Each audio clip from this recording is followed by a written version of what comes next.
Kalau saya lihat China, kita ekspornya kan tidak banyak hasil industri manufaktur ya. Artinya kita ekspor satu batu bara mungkin ya, kedua olahan dari hasil perkebunan dan olahan hasil turunan tambang ya. Serta ada beberapa hasil pertanian yaitu buah tropis tentunya dan ikan-ikan laut. Jadi saya lihat Cina melambatnya di propertinya memang melambat, tapi sepanjang jumlah orang itu semakin banyak atau banyak, jadi konsumsi itu masih yang kita ekspor ke Cina masih tetap bisa bertahan malah naik lagi. Tapi sebaliknya banyak industri China yang biasanya itu diekspornya ke Amerika atau ke Eropa, mereka mengalami satu masalah. Makanya mungkin treatment Amerika sama Eropa terhadap Cina kan negatif ya. Jadi sekarang banyak teman-teman saya dari Cina yang mau invest di Indonesia, Mal. Karena Indonesia ke Amerika, Indonesia ke Eropa, malah dengan Eropa, ASEAN, Eropa Free Trade Agreement itu kalau nggak salah akan ditandatangani bulan Agustus. Jadi nanti akan banyak yang zero duty dari negara-negara ASEAN ke Eropa. Maka mereka pengusaha Cina juga pandai, lebih baik dia pindah ke Indonesia. Nah sekarang mungkin waktunya kita membuka diri untuk investasi industri manufaktur ya. Karena biasanya kan konsumsinya Amerika itu ya, atau Eropa yang memenuhi produk Cina semua. Dari Oke. mulai sepatu, pakaian, ya, barang-barang elektronik kan dari Cina semuanya. Oke, baik baik. Dari Anda Pak Andri begitu ya, dari sudut pandang ekonom sendiri melihatnya begitu ya, hubungan, perdagangan antara Indonesia dan juga China sendiri akan seperti apa di tengah pelemahan ekonomi China yang, kian terasa?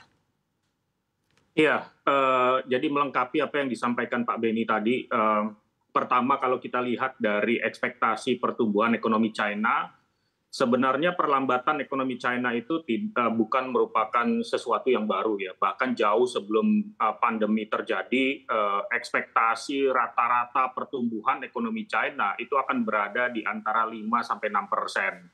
Nah, setelah pandemi ya, kemudian perkiraannya menjadi sekitar 4-5% atau bahkan lebih rendah lagi kalau kita bicara mungkin di atas 5 tahun ke depan gitu ya.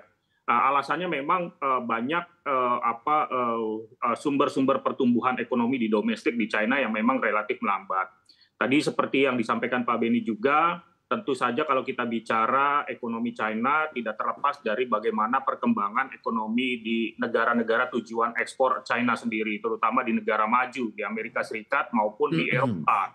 Amerika Serikat tentu saja melambat pertumbuhannya menuju resesi, bahkan Eropa sudah resesi lebih dahulu. Nah ini tentu saja menyulitkan mereka yang sangat mengandalkan ekspor, terutama industri manufakturnya. Nah kemudian apa impact-nya buat Indonesia terutama ke perdagangan? Secara makro, China memiliki peranan yang sangat besar bagi perdagangan Indonesia. Kalau kita lihat kontribusinya itu sekitar 25%. Ya, jadi kalau to be exact itu sekitar 25,4% dari total perdagangan kita ke China share-nya.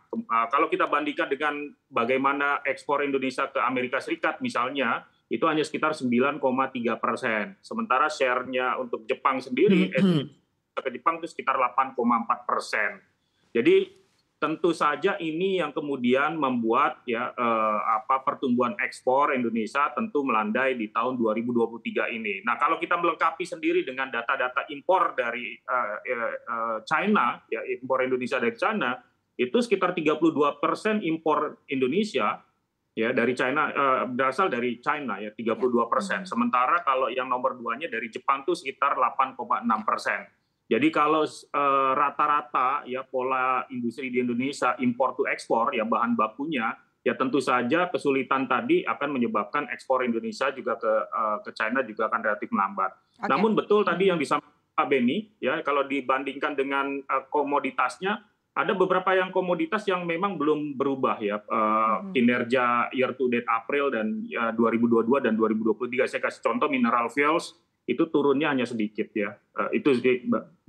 Oke, baik begitu ya. Tadi saya menambahkan juga data-data yang tadi sudah disampaikan dengan sangat komprehensif begitu ya dari Pak Andri, Pak Beni begitu ya. Kita lihat juga di bulan April data dari BPS menyebutkan juga bahwa ekspor Indonesia ke China ini turun 18,49% begitu ya, meskipun ini datanya secara bulanan dari Maret 2023 hingga April 2023 begitu ya. Tapi yang dirasakan oleh para pelaku usaha sendiri seperti apa Pak? Apakah betul sudah mulai terasa begitu ya tadi ada efek dari pengurangan ekspor sendiri dari Indonesia ke China, dan di sektor apa saja untuk rincinya Pak? Tadi Anda menyebutkan ada beberapa yang terdampak, ada beberapa yang tidak terlalu terdampak begitu ya. Seperti apa rinciannya Pak Beni? Ya, saya kira kalau yang terbesar kan tadinya batu bara. Tapi kan batu bara ini harganya kan juga terkoreksi cukup besar ya. Pernah memang harganya memang belum pernah terjadi, tapi sekarang dikoreksi habis. Itu berarti kalau volumenya tetap, berarti kan juga terjadi penurunan nilai. Yang kedua mungkin turunan nikel sekarang semakin hari semakin bertambah. Artinya logam non mulia lah istilahnya itu juga punya potensi besar, di mana processingnya tetap processing akhir ada di Cina. Nah, saya kira ada beberapa yang tidak bisa digeneralisasi. Memang ada beberapa yang memang China nggak punya. Kita punya komparatif tertentu yang China membutuhkan barang itu. Oke,